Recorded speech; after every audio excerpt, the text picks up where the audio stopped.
ঘরটায় আমার শাশুড়ির সাথে আমাকে ঘুমাতে হয়। আমাদের প্রেমের বিয়ে। আমাকে যখন বাসায় নিয়ে আসা হলো বিয়ের পর, প্রথম রাতে আমার শাশুড়ি অনেক হাউমাউ করে চেঁচিয়ে উঠলো, অনেক কান্নাকাটি শুরু করলো। আমার স্বামী তখন রুমে এসে পাঞ্জাবি খুলতেছিল, সাথে সাথে পাঞ্জাবিটা খুলে তার মায়ের রুমে চলে গেল। বলল, কি হয়েছে মা, তুমি এত কান্নাকাটি করছো কেন? কি হয়েছে? আমিও বিছানা ছেড়ে সাথে সাথে আমি আমার শাশুড়ির রুমে চলে গেলাম।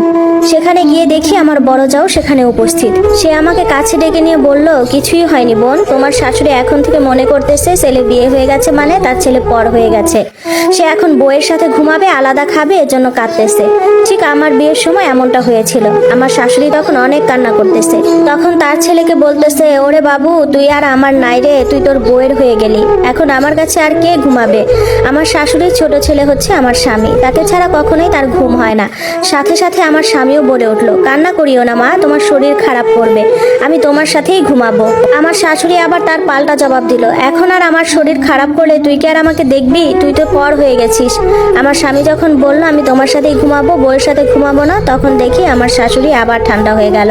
আর কোনো চিৎকার চেঁচামেচি নাই। এটা দেখে আমার অনেকটা মন খারাপ হয়। আমি আমার রুমে চলে আসি। তখন আমার বড় যাও আমার রুমে চলে আসে। সে এসে বোঝায়, এই কথাগুলো কাউকে বললো না বোন, এরকমই বোন, তোমার স্বামী আমার স্বামী দুইজনেই মা ভক্ত এবং তার মা যা বলে তাই শুনে তারা। তুমি তো প্রেম করে বিয়ে করেছো, হয়তোবা তোমার স্বামী তোমাকে কিছুটা বুঝতে পারবে, কিন্তু আমার তো সেই 9 বছর আগে বিয়ে হয়েছে, তাও পারিবারিক ভাবে। আমাকে যখন বিয়ে করে আনে তোমার শাশুড়ির এই অযথা কান্নাকাটির জন্য তোমার বড় ভাসুর আমার গায়ে যে কতবার হাত তুলেছে সেটা এতদিন আমি ভুলেই গিয়েছি।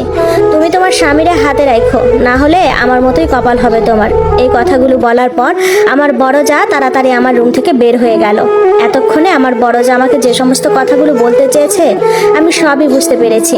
বুঝলাম যে অতিরিক্ত মা ভক্ত ছেলের কাছেই এসে পড়েছি। তো যাই হোক, আমার শাশুড়ি ঘন্টা দুয়েক পরে হাতে একটা বালিশ নিয়ে আসলো আমার রুমে। এসে সে মাঝখানে শুয়ে পড়লো, তার ছেলেকে ডান পাশে এবং আমাকে বাম পাশে রেখে সে মাঝখানে ঘুমিয়ে পড়লো। ঘুমানোর আগে বলল, সকালে উঠতে হবে তোমাকে, অনেক মানুষজন দেখতে আসবে তোমাকে, তাড়াতাড়ি ঘুমিয়ে যাও। যাই হোক, সবকিছুই মেনে নিলাম। বিয়ের পরদিন আমার বাড়ির লোকজন আসে আমাকে এবং আমার হাজবেন্ডকে নিতে। ঠিক সেই সময় আমার শাশুড়ি আবার অসুস্থ হয়ে পড়লো, তার পায়ে অনেক বাতের ব্যথা উঠলো। আর আমি তো বুঝতে পেরেছিলাম সে এটা ভান করতেছে, শুধু বুঝলো না তার ছেলে। আমাকে আমার ভাই আর আমার দুলাভাই নিতে আসছিল, তো আমি তাদের সাথে চলে গেলাম। বিয়ের 4 দিন পরেও আমার স্বামী আমাকে নিতে গেল না, বলে একা একা চলে এসো, আমি মায়ের কাছে আছি, মা খুব অসুস্থ। এর মাঝে বড় যার কাছ থেকে শুনলাম শাশুড়ির তেমন কিছুই হয়নি, শাশুড়ির পায়ে আগে থেকেই বাতের ব্যথা ছিল, সেটাই ডাক্তার বলেছে কোনো সমস্যাই না এটা। আমার বাবার বাড়ি থেকে আমার শ্বশুর বাড়ির 3 ঘন্টার দূরত্ব ছিল, বেশ অনেকটা জার্নি করতে হয় গাড়িতে। আমার বাবার বাড়ির লোক ছি করতেছিল, যেহেতু আমি দেখে শুনে পছন্দ করে বিয়ে করেছি, তারপরও যদি এরকম হয় তাহলে তার কথাই নেই। সেদিন বাসায় আসার পর আমার মনটা অনেক খারাপ হয়ে যায়। আমার স্বামী যখন আমার রুমে আসলো তখন আমি তার সাথে অনেকটা রাগারাগি করি, বলি যে তুমি আমাকে কেন আনতে গেলে না, তুমি তো আমাকে আনতে যেতে পারতে। তখনই আমার স্বামী আমাকে একটা ঠাস করে থাপ্পড় বসিয়ে দেয়, বলে আমার মা অসুস্থ, তোর সাথে কি পিরিত করতে যাব? একে তো ছিলাম আমি নতুন বউ, তারপর ভালোবাসার মানুষের কাছ থেকে এসব ব্যবহার দেখার পর আমার যে কিরকম খারাপ লাগতেছিল সেটা আমি নিজেই জানি। এভাবে দেখতে দেখতে আমাদের বিয়ের 1 বছর কেটে গেল। আমার স্বামী প্রায় সময় তার মায়ের সাথে ঘুমাতো, তার মায়ের রুমে যেয়ে ঘুমাতো। এত বড় ছেলের সাথে যে মায়ের ঘুমাতে হয় না, সেটা অন্তত আমার শাশুড়ি বোঝে না। আমার অনেক দিনের শখ আমি কক্সবাজার যাব, সমুদ্র দেখব। হঠাৎ একদিন আবদার করেই বসলাম আমার স্বামীর কাছে, চলো আমরা কক্সবাজার থেকে 2 জন ঘুরে আসি। তখন সে বলল, চলো আম্মুকেও সাথে নিয়ে যাই, আম্মুর অনেক ইচ্ছে ছিল সমুদ্র দেখার। আমি তখন আমার স্বামীকে বুঝিয়ে বললাম, আগে তুমি আর আমি একটু ঘুরে আসি 2 দিনের জন্য, তারপর একসাথে আবার ফ্যামিলি নিয়ে যাব।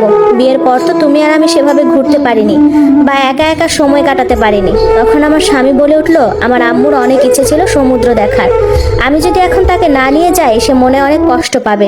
এই কথা বলার পর আমাদের আর যাওয়াই হয়নি। এভাবেই চলছে আমার সংসার জীবন। মাঝে মাঝে মন চায় যে সংসার রেখে দূরে কোথাও চলে যাই, যেখান থেকে আর ফিরে আসা যাবে না। স্বামীর ভরসায় সবকিছু আমি ছেড়ে আসলাম একটু স্বামীর ভালোবাসা পাওয়ার জন্য। সেই স্বামী এখন বোঝে না আমাকে। আমি কখনোই বলিনি যে তার মাকে ভালোবাসা যাবে না, তার মাকে সম্মান দেওয়া যাবে না। মায়ের ভালোবাসা মায়ের কাছে, বউয়ের ভালোবাসা বউয়ের কাছে।